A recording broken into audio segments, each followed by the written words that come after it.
অনেক কাল আগের কথা, পাহাড় আর নদীতে ঘেরা এক গভীর সবুজ জঙ্গল ছিল। এই জঙ্গলের গাছগাছালির মাঝে ফুলের সুবাস আর পাখির কলতানে মুখরিত পরিবেশে বাস করত এক ছোট্ট নীল রঙের পাখি। নাম তার নীলু। নীলু দেখতে ছোট হলেও অত্যন্ত চতুর ও সাহসী। এই জঙ্গলে তার সঙ্গে বাস করত আরো অনেক প্রাণী, যেমন মোহন ছাগল। এরপর আসি শেরুবাগের কথায়, যে জঙ্গলের শক্তিশালী রাজা, যার গর্জনে গাছের পাতা কাঁপত। এদের সাথে থাকতো একটি চতুর কুকুর, নাম তার বুধু। সে তার বুদ্ধি আর তীক্ষ্ণ দৃষ্টি দিয়ে জঙ্গলের সব খবর রাখত। এছাড়াও আরো অনেক ছোট বড় প্রাণী, যারা মিলেমিশে ভ্রাতৃত্বের বন্ধনে নিজেদের বেঁধে শান্তিতে জীবনযাপন করত এই জঙ্গলে। কিন্তু একদিন দূরের কোনো অজানা পাহাড়ি অঞ্চল থেকে এক বিশাল আকৃতির দানব ঈগল, নাম কালভীম, এই জঙ্গলে এসে হাজির হলো। তার ডানা ছিল বিশাল, চোখ ছিল তীক্ষ্ণ, ঠোঁট দুটো ছিল তরবারির মতো, আর নখ ছিল ধারালো ছুরির মতো। সে জঙ্গলের সৌন্দর্য দেখে মুগ্ধ হলো। বাহ বাহ, এই জঙ্গল তো অপূর্ব। এখানে কত রকমের প্রাণী পাখি, আর এ তো পুরো খাবারের ভান্ডার। এখানে থাকলে আমার আর ক্ষুধার চিন্তাই করতে হবে না। কালভীমের গলায় একটি ভয়ঙ্কর হাসি ফুটে উঠল। দীর্ঘ পথ উড়ে আসায় তার পেটে তীব্র ক্ষুধার জ্বালা। সে জঙ্গলের ভিতর উড়তে উড়তে ঘুরতে লাগলো খাবারের খোঁজে। কিছু দূর উড়ে সে দেখলো মোহন ছাগলের একটি বাচ্চা, নাম তার মিনি। সে জঙ্গলে খেলা করছিল। কালভীমের মুখে লোভের হাসি ফুটে উঠল। আরে আরে, এ তো মেঘনা চাইতেই বৃষ্টি। এই ছানাটা দিয়েই আমি আমার প্রথম ভোজন শুরু করি। কি ভালোই না খাবার আজ আমার কপালে। বাহ বাহ। কালভীম বিদ্যুতের গতিতে ঝাঁপিয়ে পড়ল মিনির উপর। মিনি কালভীমের শিকার হয়ে গেল। পরদিন সকালে নীলু তার বাসায় বসে ডিমে তা দিচ্ছিল। তার ডিম দুটি ছিল তার জীবনের সবচেয়ে মূল্যবান সম্পদ। এমন সময় মোহন ছাগল ধীর পায়ে তার বাসার কাছে এলো। নীলু তাকে দেখে হাসি মুখে বলল, ও মোহন ভাই, অনেকদিন পর তোমার দেখা পেলাম। কেমন আছো গো তুমি? নীলু, আমার মন ভারী খারাপ, আমি আর সুখে নেই। কেন মোহন ভাই, কি হয়েছে? তুমি তো সবসময় হাসি খুশি থাকো। তুমি বোধহয় জানো না, আমাদের জঙ্গলে এক বিশাল দানব ঈগল পাখি এসেছে, নাম কালভীম। সে আমার ছানা মিনিকে শিকার করে খেয়ে নিয়েছে। আমি এখন দুশ্চিন্তায় পড়ে গেছি গো। এই জঙ্গলে তো আর শান্তি নেই। কি বলছো মোহন ভাই? এ তো ভয়ানক খবর। আমরা এতদিন সুখে শান্তিতে ছিলাম, এখন কি আমাদের অশান্তির দিন শুরু হবে? আমার এই দুটো ডিমের কথা ভেবে আমার তো এখনই ভয় হচ্ছে। তুমি সাবধানে থেকো নীলু। কে জানে ওই ঈগল কখন কার বাসায় হানা দেয়। আমি এখন যাই, অন্য প্রাণীদেরও এই খবর জানাতে হবে আমায়। এদিকে কালভীমের লোভ আরো বেড়ে গেল। পরদিন সে শেরু বাঘের একটি ছানা রুদ্রকে শিকার করলো। রুদ্র ছিল বাঘের গর্ব। আহা আহা, এই জঙ্গলে শিকারের তো কোনো অভাব নেই। চারিদিকে শুধু খাবার আর খাবার। এভাবে প্রতিদিন শিকার করতে পারলে আমি আরো শক্তিশালী হব। দূর থেকে চতুর কুকুর, যার নাম বুধু, সে এই দৃশ্য দেখে ফেললো।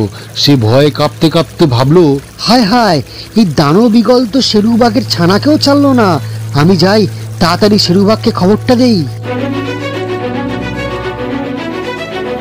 শেরুবাগ মশাই, দুঃসংবাদ আছে। কি সংবাদ? তাড়াতাড়ি বল।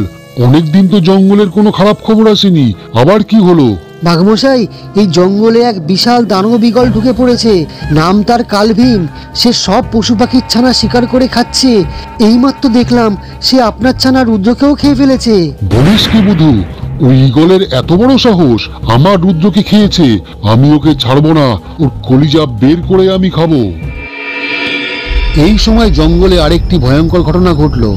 এক রাতে বিষাক্ত সাপ, যার নাম ছিল নাগরাজ, সে নিঃশব্দে জঙ্গলে প্রবেশ করলো। তার শরীর ছিল কালো, চোখ দুটি জলজল করছে, আর তার হিসির শব্দে জঙ্গলের প্রাণীরা ভয়ে কাঁপতে থাকলো। নাগরাজ রাতের অন্ধকারে নিঃশব্দে চলাফেরা করত এবং তার বিষাক্ত দংশন যে কোনো প্রাণীকে মুহূর্তে শেষ করে দিত। এক রাতে সে চতুর কুকুর বুধুর একটি ছানা চঞ্চলকে শিকার করলো, আর জঙ্গলের অন্য প্রাণীরা ভয়ে আড়ষ্ট হয়ে গেল। এই নাগরাজ কোথা থেকে এলো? ঈগলের আতঙ্কের মধ্যেই একই নতুন বিপদ। এই বিষাক্ত সাপ যদি থেকে যায়, তাহলে আমাদের কারো জীবন আর নিরাপদ থাকবে না রে। কিন্তু অদ্ভুতভাবে কয়েকদিন পর নাগরাজ হঠাৎ জঙ্গল থেকে অদৃশ্য হয়ে গেল। কেউ জানে না সে কোথায় গেল। কেউ বলে সে নদীর ওপারের গুহায় ফিরে গেছে, কেউ বলে সে অন্য কোনো জঙ্গলে চলে গেছে। কিন্তু তার ভয়ঙ্কর হিস হিস শব্দ আর উজ্জ্বল চোখের দৃষ্টি এই জঙ্গলের প্রাণীদের মনে গভীর ভয়ের ছাপ রেখে গেল। নাগরাজ চলে গেল, কালভীম এখনো আমাদের জন্য বিপদ।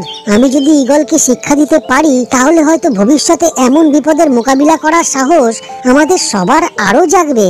নীলু তার বাসায় বসে ডিম পাহারা দিচ্ছিল। দুদিন ধরে সে বাসা থেকে বেরোয়নি, কিন্তু ক্ষুধার জ্বালায় অবশেষে খাবারের খোঁজে সে বেরোলো।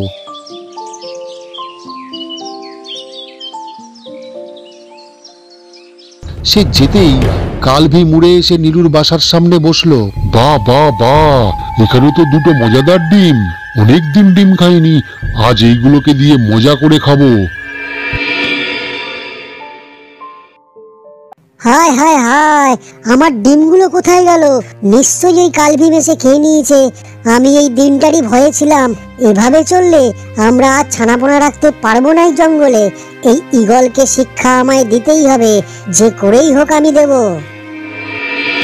ওই পুচকে পাখি, তুই এখানে এসেছিস কেন? তোকে খেলে আমার পেটের এক কোণাও তো ভরবে না। কালভীম মশাই, আমাকে খেয়ে আপনার কি লাভ? আমি আপনাকে তো নিমন্ত্রণ করতে এসেছি আমার বাসায়। শত হলেও আপনি তো আমাদের এই জঙ্গলের নতুন অতিথি।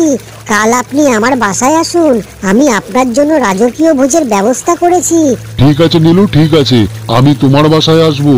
তবে তোমায় প্রতিদিন আমাকে খাবার জোগাড় করে দিতে হবে। নিশ্চয়ই নিশ্চয়ই ঈগল মশাই, নিশ্চয়ই দেব। কিন্তু কাল আপনি আমার বাসায় অবশ্যই আসবেন। তাহলে আমি এখন যাই। এখন আমাকে কালকের জন্য অনেক প্রস্তুতি করতে হবে, অনেক ব্যস্ততা। যাই যাই, আমি যাই। নীলু ফিরে এসে তার পরিকল্পনা শুরু করলো। সে জঙ্গলের গভীরে গিয়ে বিষাক্ত কিছু বুনো ফল সংগ্রহ করলো। সে সাবধানে ফলগুলোকে পিষে তার রস বার করলো এবং তা মাংসের টুকরো এবং গাছের ফলের সঙ্গে মিশিয়ে দিল। পরদিন সকালে, বাহ নীলু বাহ, তুই তো দারুণ ব্যবস্থা করেছিস আমার জন্য। এই খাবার দেখে আমার তো আর তর সইছে না। সে লোভের সঙ্গে খাবার খেতে শুরু করলো। নীলু দূর থেকে লক্ষ্য করছিল। আমি আমি এরকম সব ঝাপসা দেখছি কেন? আমার চোখ বুজে আসছে, বুকে জ্বালা পোড়া হচ্ছে। তুই তুই এটা কি করলি পুচকে পাখি? তুই আমাকে মারতে চাস? কালভীমের মৃত্যুর খবর ছড়িয়ে পড়তেই জঙ্গলের সব প্রাণী নীলুর বাসায় ছুটে এলো। জঙ্গলের প্রাণীরা নীলুর প্রশংসায় পঞ্চমুখ হলো। তারা উৎসবের আয়োজন করলো আর নীলুকে তাদের বুদ্ধির রাজা হিসাবে ঘোষণা করলো। তবে নাগরাজের অদৃশ্য হয়ে যাওয়া তাদের মনে একটা অজানা ভয় রেখে গেল। তারা জানতো যদি এমন কোনো বিপদ আবার আসে, নীলুর বুদ্ধি আর সাহস তাদের পথ দেখাবে।